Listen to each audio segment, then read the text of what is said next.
8 December ভোর থেকেই পূর্বাঞ্চলের নানা ফ্রন্টে পাকিস্তানি বাহিনীর অবস্থান দুর্বল হতে শুরু করে।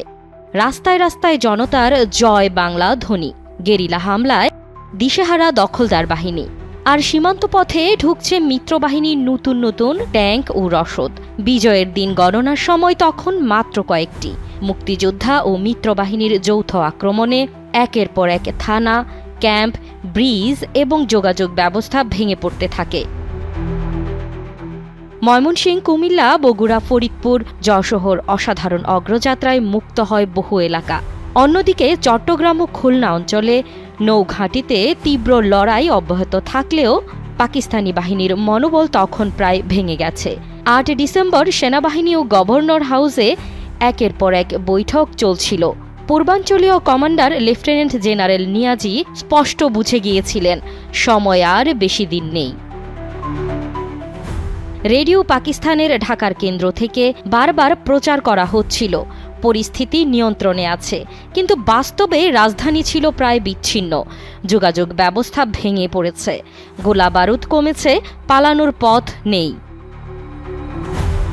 8 ডিসেম্বর ছিল বৈশ্বিক রাজনীতির জন্যও এক উত্তপ্ত দিন। হোয়াইট হাউসে তৎকালীন মার্কিন প্রশাসন পাকিস্তানকে বাঁচানোর শেষ চেষ্টা চালায়। ইন্দো পার্লামেন্ট এবং ওয়াশিংটনে আলোচনা, সপ্তম নৌবহরে আগমন সবই পাকিস্তানের মনোবল বাড়ানোর ব্যর্থ কৌশল। মস্কো থেকে স্পষ্ট বার্তা, বাংলাদেশের জনগণের সংগ্রাম ন্যায্য। ইউএন সিকিউরিটি কাউন্সিলের বৈঠকে পশ্চিমা চাপ মোকাবেলায় সোভিয়েত ভেটো সেই দিনই পাকিস্তানকে বাঁচানোর পথ বন্ধ করে দেয়। আন্তর্জাতিক চাপ বাড়লেও পাকিস্তান বুঝে গেল যুদ্ধের ভাগ্য নির্ধারিত।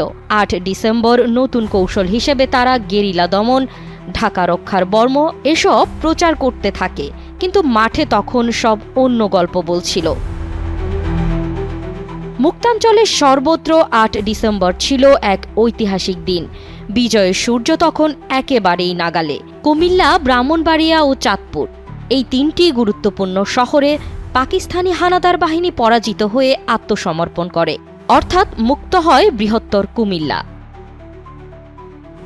যুদ্ধজয়ের প্রতিটি সংবাদ পৌঁছালে শুরু হয় নাচ, গান, আনন্দ উল্লাস। স্বাধীন বাংলাদেশের পতাকা তখন উঠছিল বিভিন্ন শহরের স্কুল, কলেজ, থানা, ভবন ও পাড়ায় পাড়ায়। 8 ডিসেম্বরের সেই উত্তাল দিনটি শুধু যুদ্ধের কৌশলে নয়, এদেশের মানুষের হৃদয়ের গভীরে লেখা এক অগ্নিমানব দিনের ইতিহাস। বিজয়ের প্রতিটি ধাপ পেরোনোর সঙ্গে সঙ্গেই তখন যেন গোটা জাতির বুকের ভেতরে জেগে উঠেছিল অদম্য বিশ্বাস, আমরাই পারব, স্বাধীনতা হবে আমাদেরই।